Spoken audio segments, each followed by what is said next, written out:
ఈరోజు ఉమ్మడి పశ్చిమ గోదావరి జిల్లాలో ప్రధాన వార్తాంశాలు చూసుకుంటే తూర్పుగోదావరి జిల్లా వండ్రాజవరం నుంచి గుంటూరు వెళ్తున్న పత్తి లారీ తణుకు చేరుకునే సమయానికి నేషనల్ హైవే పక్కన ఒక్కసారిగా పత్తి లారీ అంతా కూడా దగ్ధమైంది. దీనికి సంబంధించి విద్యుత్ షార్ట్ సర్క్యూట్ కారణంగానే ఈ ఘటన జరిగినట్టు పోలీసులు అనుమానిస్తున్నారు. దాదాపు 71 పత్తి బేళ్లు దగ్ధమైనట్లు ప్రాథమిక నిర్ధారణకు వచ్చారు పోలీసులు.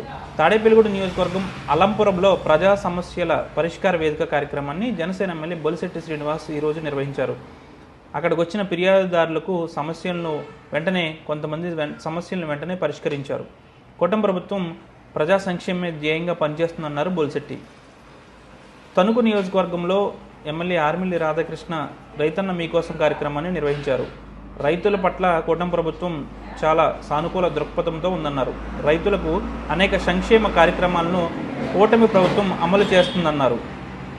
తాడేపల్లిగూడెంలో పలు విద్యా సంస్థల వాహనాలను ఆర్టీఏ అధికారులు చెక్ చేశారు. నిబంధనలకు విరుద్ధంగా విద్యా సంస్థల వాహనాలను నడిపితే ఉపేక్షించేది లేదన్నారు. ఎప్పటికప్పుడు ఫిట్నెస్పై అవగాహన తెచ్చుకుని ఫిట్నెస్ ఉండేలా చూసుకోవాలని ఆర్టీఏ అధికారులు కోరారు.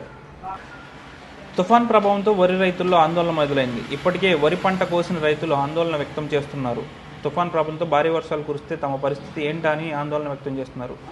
పంట చివరి దశకు చేరుకునే సమయంలో ప్రకృతి వైపరీత్యాలతో తమను భయాందోళనకు గురి చేస్తుందంటున్నారు రైతులు.